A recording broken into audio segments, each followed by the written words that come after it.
Cricket का खेल और सियासत दोनों में कब क्या हो जाए कहना मुश्किल है।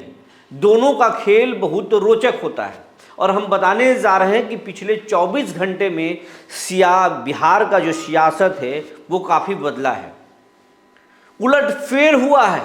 और ये उलटफेर आपकी ज़िंदगी पर कितना असर डालेगा, बिहार के सियासत पर कितना असर डालेगा, आपकी नौकरी, आपकी व्यवसाय और खेती पर कितना असर डालेगा, ये आज हम आपको बताएंगे। आपको लगता होगा कि सरकार से हमारे पैकेट पर क्या फ़र्क पड़ता है, हमारे घर के बजट पर क्या फर्क पड़ता है। सरकार चाहे इसकी रहे, सरकार चाहे उसकी रहे, हम कमाएंगे तो खाएंगे। तो बात ऐसा नहीं है, सरकार पर बहुत फ़र्क पड़ता है और सरकार पर फर्क पड़ने की वजह से ही तो लोग सड़कों पर प्रोटेस्ट करते हैं, यानी धरना और प्रदर्शन करते हैं। जब जिंदगी प्रभावित होता है तभी लोग कभी विरोध करते हैं, कभी सरकार का समर्थन करते हैं। आप सोच कर रहे होंगे कि हम क्या बात कर रहे हैं, 24 घंटे में बिहार में ऐसा क्या हो गया कि सियासी माहौल बदल गया। तो सही सुन रहे हैं आप, बिहार का सियासी माहौल बदल गया है। आप ये भी सोच रहे होंगे, आपके मन में शंका आ रहा होगा कि क्या बिहार में चाचा फिर पलटने जा रहे हैं, खेल करने जा रहे हैं, क्या बिहार में कोई नई सरकार की आहट सुनाई पड़ रही है। ये सब कुछ बताएंगे।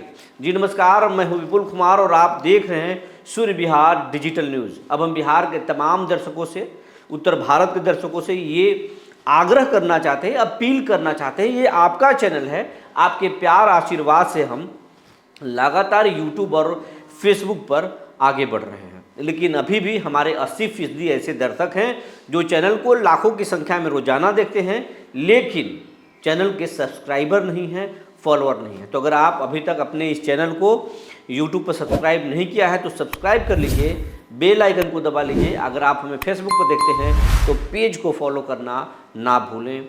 हम इंस्टाग्राम पर भी हैं, आप हमें वहाँ भी फॉलो कर सकते हैं और इसमें कोई पैसा नहीं लगता है, लेकिन आपके एक छोटे से सहयोग से इस चैनल को आगे बढ़ने में मदद मिलेगा। अब हम बात आपको विस्तार से खबर बताने जा रहे हैं कि आखिर बिहार के सियासत में 24 घंटे के अंदर क्या सियासी बदलाव आया है। हम सीधे उसी पर आते हैं कि बिहार में क्या बदलाव आया है। तो आपको याद होगा कि बिहार देश में इसी 13 तारीख को यूजीसी बिल लागू किया। यूजीसी बिल मोदी सरकार लागू करती है और उसके बाद में देश भर में प्रोटेस्ट शुरू हो जाता है। सवर्ण तबके के जो लोग, सवर्ण तबके के जो छात्र छात्राएं सड़क पर आ जाती हैं और मोदी सरकार, जो सवर्ण बीजेपी के हार्डकोर वोटर, एनडीए के जो हार्डकोर वोटर माने जाते हैं, वो एनडीए के खिलाफ प्रोटेस्ट करने लगे, मोदी के पुतला फूकने लगे, सरकार के पुतला फूकने लगे और ईंट से ईंट बजाने की बात करने लगे। जो हर एक बात को राष्ट्र से जोड़ते थे, भारत निर्माण से जोड़ते थे, वही भारत के विनाश की बात करने लगे। और यही नहीं, देश के तमाम बड़े मेन स्ट्रीम मीडिया के एंकर भी इस पर डिबेट किए। वो अंजना ओम कश्यप इस पर डिबेट कर चुकी, तो फिर शुभांकर मिश्रा हों या फिर अभिनव पांडे हों, तमाम जी न्यूज़ में भी इसमें कार्यक्रम हुआ, आज तक पर हुआ, एबीपी न्यूज़ पर भी हुआ, तमाम चैनलों पर जो बड़े बड़े चैनल थे तमाम चैनल पर डिबेट हुआ। तो वहीं बीजेपी के दबंग पूर्व सांसद, बड़े सांसद बृजभूषण सिन्हा ने करीब 10 मिनट का वीडियो भी बनाया, जिसके बाद में वो वीडियो लाखों की संख्या में लोगों ने जो है उसको शेयर किया। हज़ारों लाखों की संख्या में देश भर में ट्रेंडिंग में आ गया। एक्स पर लगातार ट्रेंड कराया जा रहा था। मनोज मुत्तसिर ने पीएम मोदी को लक्षित करते हुए उन्होंने लिखा कि हम आपके बच्चे हैं, अब बच्चों में भेदभाव करना ठीक नहीं है, मनोज मुत्तसिर ने लिखा।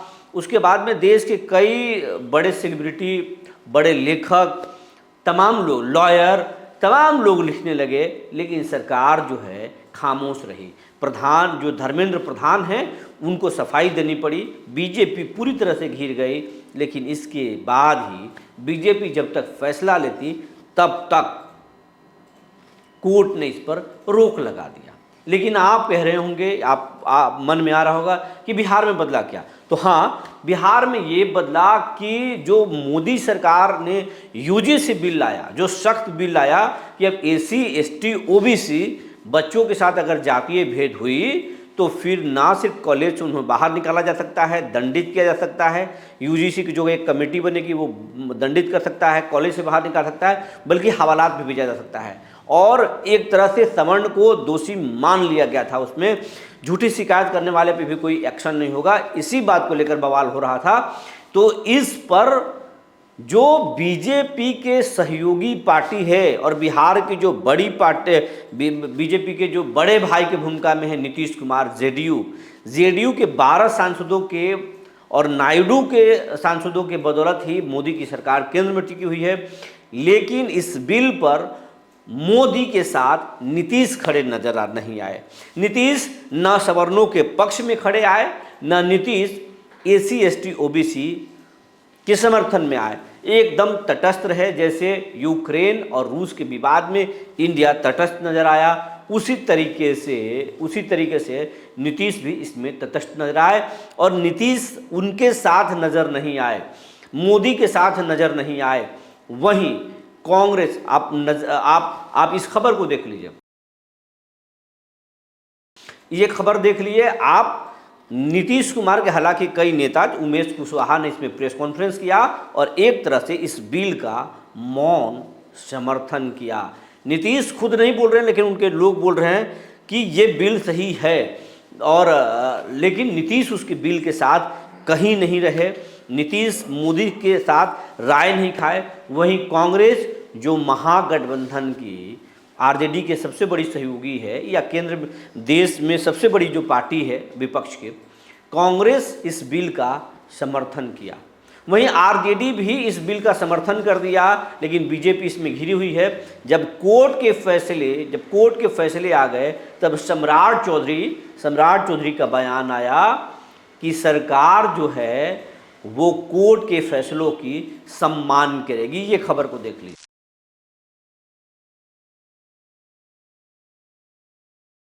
आप देख लिए। अब आपको मैं बताना चाहता हूं कि 24 घंटे में क्या बदला। तो यही बदला कि जिस बिल को, हर बिल का, जैसे आर्टिकल 370 को मोदी ने हटाया, सबने साथ दिया, या कोई भी जब सरकार आती है, कोई भी जब बिल आता है, सरकार लेके आती है, तो उसके सहयोगी दल साथ में देते हैं। लेकिन ये महत्वपूर्ण बिल था, इस पर देश भर में आग लगी हुई थी। इस मुद्दे पर नीतीश मोदी के साथ खड़े नजर नहीं आए।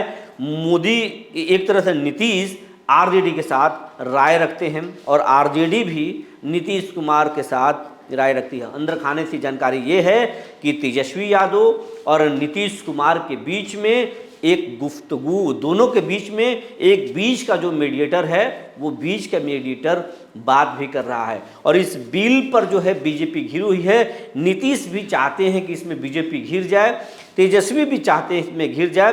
बंगाल चुनाव के बाद जो है नीतीश कुमार को लेकर कहा जा रहा है कि बीजेपी खेल करेगी, तो नीतीश भी अलर्ट है। नीतीश कांग्रेस से 6 विधायकों और ओवैसी के कुछ विधायकों को साथ में लेकर बिहार की सबसे बड़ी पार्टी बन जाएंगे। उधर भतीजा भी अपने पार्टी का कमान संभाल लिया है। तो तेजस्वी और नीतीश के राय अब मेल खा रहे हैं। और कांग्रेस जो है, अब कांग्रेस की जो राय है वो आरजेडी से मेल नहीं खा रही है। तो यही बिहार में बदल रहा है। और बिहार में जो एनडीए में आप ऑल इज वेल देख रहे हैं, वो ऐसा कुछ है नहीं। खरमास के बाद ही मंत्रिमंडल का विस्तार होना था, लेकिन अब तक मंत्रिमंडल का विस्तार थम गया है, रुक गया है। नीतीश अपने कैबिनेट का विस्तार नहीं कर रहे हैं। तो अब नीतीश पर सबकी नज़रें हैं और नीतीश बड़े भाई की भूमिका में है और नीतीश अपने शर्तों के साथ सरकार चलाते हैं। नीतीश दबाव की पॉलिटिक्स नहीं करते हैं, चाहे बीजेपी के साथ रहें या फिर तेजस्वी के साथ रहें। नीतीश अपने शर्तों के साथ ही चलते हैं। उस शर्तों में अगर कोई मुश्किल आता है तो नीतीश पाला बदल लेते हैं और इसमें माहिर हैं। कहा जा रहा है कि अपने भतीजे को मुश्किल में देख रहे हैं, भतीजे पर या उसके परिवार पर, लालू यादव पर नीतीश हमले ज़रूर कर रहे हैं। लेकिन उम्मीद किया जा रहा है कि अगर बीजेपी कुछ करेगी तो भतीजा की तरफ जाने में नीतीश देर नहीं करेंगे और इसके लिए रास्ते तैयार हो रहे हैं। आरसीपी के लिए भी रास्ता खोला जा रहा है। जो जानकारी निकल कर आई थी हमने आपको बता दिया। तब तक के लिए धन्यवाद।